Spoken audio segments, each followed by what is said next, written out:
Hi friends, welcome to our channel. So ఒక 5 days back ఒక announcement వచ్చింది టీఎఫ్ఐలో.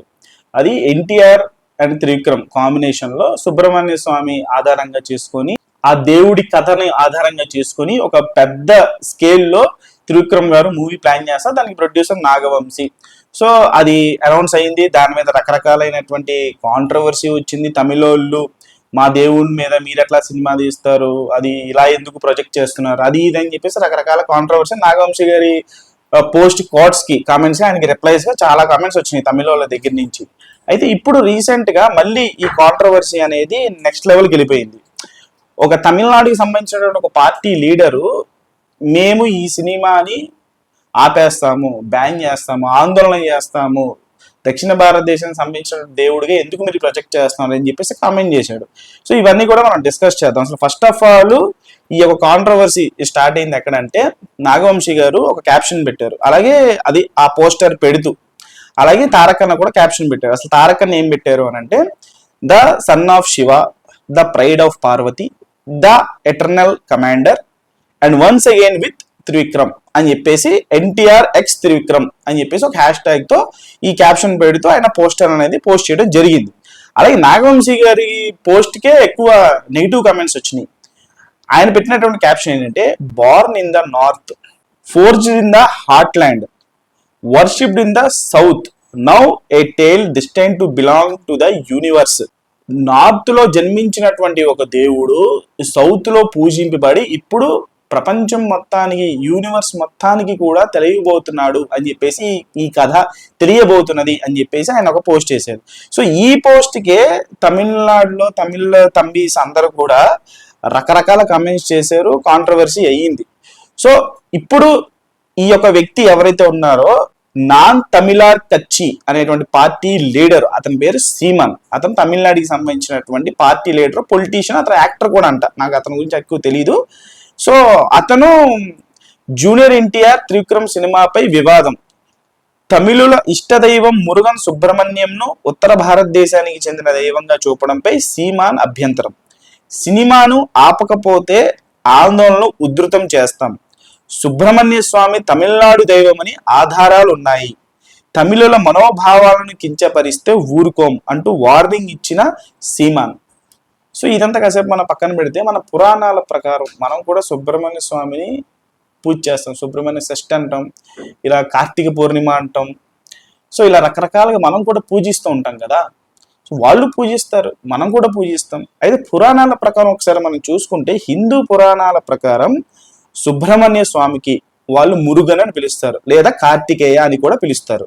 మనం కూడా కార్తికేయ అని సినిమా కూడా ఉంది, కార్తీక పూర్ణిమల పండుగలు కూడా ఉన్నాయి, మనకి పూజలు కూడా ఉన్నాయి.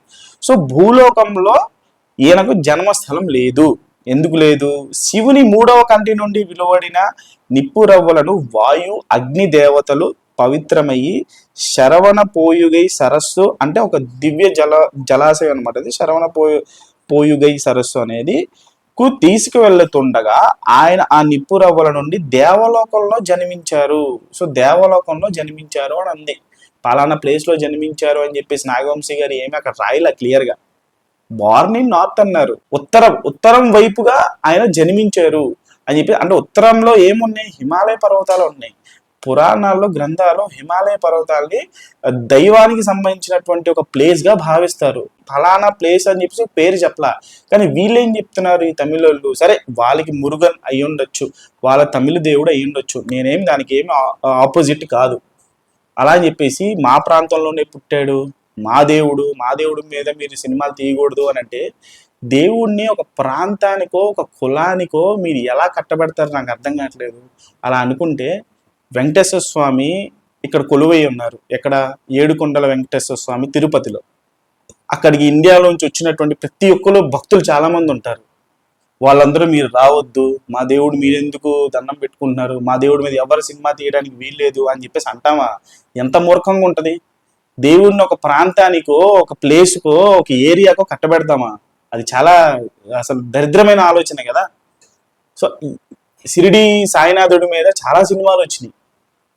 షిరిడి వాళ్ళు ఏమైనా ప్రొటెస్ట్ చేస్తారా? అలా అని చెప్పేసి మా దేవుడి మీద మీరు ఎవరు సినిమా తీయడానికి వీల్లేదు అని చెప్పేసి రకరకాల కారణాల చేత ఆయా సందర్భాల్లో దేవతలు ఆయా ప్లేసుల్లో కొలువై ఉంటారు. అలా కొలువైనటువంటి వెంకటేశ్వర స్వామిని ఎవరైనా భారతదేశంలో ఎవరైనా పూజించవచ్చు, ఎవరైనా సినిమా తీయచ్చు. అలాగే అలా కొలువైనటువంటి షిరిడి సాయినాథుడిని ఎవరైనా పూజించవచ్చు, ఎవరైనా సినిమాలు తీయచ్చు. మా దేవుడు మా దేవుడు అని చెప్పేసి దేవుడిని ఒక ప్రాంతానికి కట్టబెట్టి మాకు మాత్రమే ఈ దేవుడు మాకు మాత్రమే సొంతం అనేటువంటి నీచమైన ఆలోచన అయితే ఖచ్చితంగా ఉండకూడదు. మహా అయితే వాళ్ళ స్టేట్లో రిలీజ్ కాకుండా చేస్తారు, అసలు వెంట్రుక కూడా ఉండదు. మామూలుగానే మన సినిమాలు వాళ్ళు చూడరు, నిజంగానే చూడరు. చాలా చిల్లర కలెక్షన్స్ వస్తాయి, వాళ్ళకు వచ్చేవి చిల్లర కలెక్షన్. ఇంకా మన మహా అయితే మన ఈవెంట్ ఫిలిమ్స్ మగధీర, బాహుబలి ఇలాంటి ఈవెంట్ ఫిలిమ్స్ చూసారేమో, కానీ మనం మాత్రం వాళ్ళని నెత్తిన పెట్టుకుంటాం. ఇండియన్ సినిమాలో మనం మాత్రమే కదా ప్రతి ఒక్క హీరోని నెత్తిన పెట్టుకుంటాం. అడ్రస్ లేని అసలు బిచ్చగాడు లాంటి సినిమాని కూడా నెత్తిన పెట్టుకున్నాం. ఇట్లా చాలా సినిమాలు ఉన్నాయి, రంగం సినిమా కానీ. ఎవరు తెలుసు ఆ హీరో, ఎవరు తెలుసు, కంటెంట్ బాగుంటే నెత్తిన పెట్టుకునేది ఇండియన్ సినిమాలో ఒక తెలుగు ఆడియన్స్ మాత్రమే. మిగతా వాళ్ళు మనకలాగే ఎవరు నెత్తిన పెట్టుకోరు. ఇలాంటి కర్ణాటక వాళ్ళు కూడా నెత్తిన పెట్టుకుంటారు. లేకపోతే సూర్య ఎవరండి, adopted son of Andhra and Telangana అని చెప్పేసి ఎందుకు అంటాం సూర్యని? అంతలా మనం ఓన్ చేసుకున్న ఒక తెలుగు హీరోగా మనం సూర్య గారిని ఓన్ చేసుకున్న ఒక తమిళ హీరో అయినప్పటికీ కూడా ఇక్కడ పాయింట్ ఏంటంటే దేవుడు ఒక ప్రాంతానికి సంబంధించినటువంటి వాడు కాదు. దేవుడు అందరికి సంబంధించినటువంటి వాడు, అందరి వాడు దేవుడు, కొందరి వాడు కాదు. అలా కొందరికి మాత్రమే పరిమితం చేయకూడదు. సో అది నా అభిప్రాయం. తెలుగులో ఉండేటువంటి ఇప్పుడు 6 స్టార్ హీరోలు కూడా పాన్ ఇండియా హీరోలే. ఆ 6 స్టార్ హీరోలు పాన్ ఇండియాకి సంబంధించినటువంటి సినిమాలు ఇప్పుడు నార్త్లో కావచ్చు, సౌత్లో కావచ్చు, ఒక తమిళనాడులో వదిలేస్తే పార్కింగ్ కలెక్షన్ కూడా పార్కింగ్ కలెక్షన్తో సమానం. మాకు తమిళనాడులో వచ్చే కలెక్షన్లు మాకు ఒక ఏరియా పార్కింగ్ కలెక్షన్తో సమానం మా పాన్ ఇండియా హీరోలు.